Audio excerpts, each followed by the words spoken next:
राधे राधे। संपूर्ण जगत के पालनहार भगवान श्री हरि नारायण हम सभी पर अपना आशीर्वाद हमेशा बनाए रखें, ऐसी मैं मंगल कामना करती हूँ। आइए जानते हैं आज का दैनिक पंचांग। आज है 24 जुलाई 2025 का दिन। श्रावण मास के कृष्ण पक्ष की आज अमावस्या तिथि है। अमावस्या तिथि के देवता पितृ होते हैं, इसीलिए अमावस्या तिथि पर अपने पितरों के निमित्त तर्पण, पिंडदान आदि किया जाता है। और अपने पितरों का पूजन जो भी जातक पूर्ण श्रद्धा भाव के साथ करते हैं तो उनके लिए उनके पितृ हमेशा रक्षा करते हैं। आज के दिन भगवान सूर्य देव सुबह 5:37 पर उदय होंगे और सूर्यास्त होगा शाम को 7:17 पर। चंद्रोदय आज के दिन नहीं होता है क्योंकि अमावस्या तिथि है, और चंद्रास्त होगा अगली दिन 7:15 पर। आज का जो अभिजीत मुहूर्त रहेगा वो होगा 12 बजे से 12:54 तक। तो इस अभिजीत मुहूर्त में आज के दिन हमें भगवान शिव शंभू की आराधना करनी चाहिए। उनके मंत्रों की हम चैंटिंग कर सकते हैं, और क्योंकि ये पितरों की तिथि है तो हमें अपने पितरों के निमित्त भी किसी भी मंत्र का पाठ का संकल्प लेकर अपने पितरों के निमित्त उसका हमें दान करना चाहिए। आज का जो राहु काल है वो रहेगा दोपहर 2:09 तक और 9 मिनट से 3:52 तक। तो राहु काल की इस अवधि में अपना कोई भी शुभ काम हमें प्रारंभ नहीं करना चाहिए। दिशा शूल है आज का दक्षिण दिशा, तो आज के दिन दक्षिण दिशा की यात्रा ना करें, और करना बहुत ज़रूरी हो तो आप घर से दही खाकर जा सकते हैं।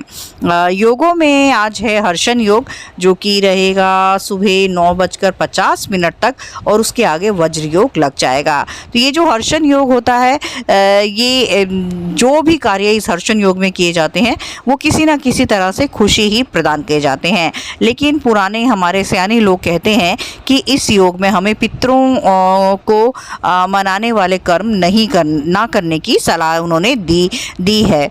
तो लेकिन इसीलिए अपने पितरों के निमित्त जो भी कार्य, जो भी पिंड दान तर्पण आदि करें वो 9:50 के बाद ही आपको करना चाहिए। उसके आगे वज्र योग लग जाता है, तो वज्र योग जो है वो एक तरह का इसे अशुभ योग मानते हैं। इस योग में किसी भी तरह की खरीदारी हमें नहीं करनी चाहिए। अगर हम वज्र योग में किसी भी तरह की खरीदारी करते हैं तो उसमें लाभ के बदले हानि ही होने की आशंका रहती है। जैसे कि वाहन खरीदा जाए तो दुर्घटना, चोरी का भय रहता है। सोना खरीदने पर भी इसी तरह की आशंका जताई जाती है।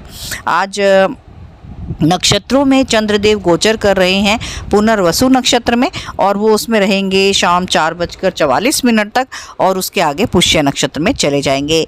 तो ये जो पुनर्वसु नक्षत्र है ये भगवान बृहस्पति देव का नक्षत्र है। तो जिनके का भी ये जन्म नक्षत्र है, अति मित्र है, वो भगवान बृहस्पति देव के उन्हें इन नक्षत्र की ऊर्जाओं के साथ जुड़ना चाहिए। कैसे जुड़ सकते हैं? आपको बृहस्पतिवार की आप फास्टिंग करनी चाहिए, आपको बृहस्पति देव के मंत्रों की चैंटिंग करनी चाहिए, और आप बृहस्पतिवार के दिन केले के वृक्ष की विशेष पूजन अर्पण कर सकते हैं। इस नक्षत्र के जो डेटी होते हैं वो होती हैं अदिति माता, जो देवताओं की माता है। तो अपने किसी भी इम्पोर्टेंट काम को करने से पहले हमेशा अदिति माता का स्मरण करना चाहिए। इस नक्षत्र का जो सिंबल होता है वो होता है धनुष बाण। तो कोई भी सुंदर सा धनुष बाण आप लेकर उसे अपने वर्क प्लेस में अपने घर पे आप रख सकते हैं। इस नक्षत्र के जो एनिमल सिंबल होता है वो होती है फीमेल कैट। तो बिल्ली को दूध आदि पिलाना इस नक्षत्र के जातकों के लिए बहुत ही शुभ रहता है।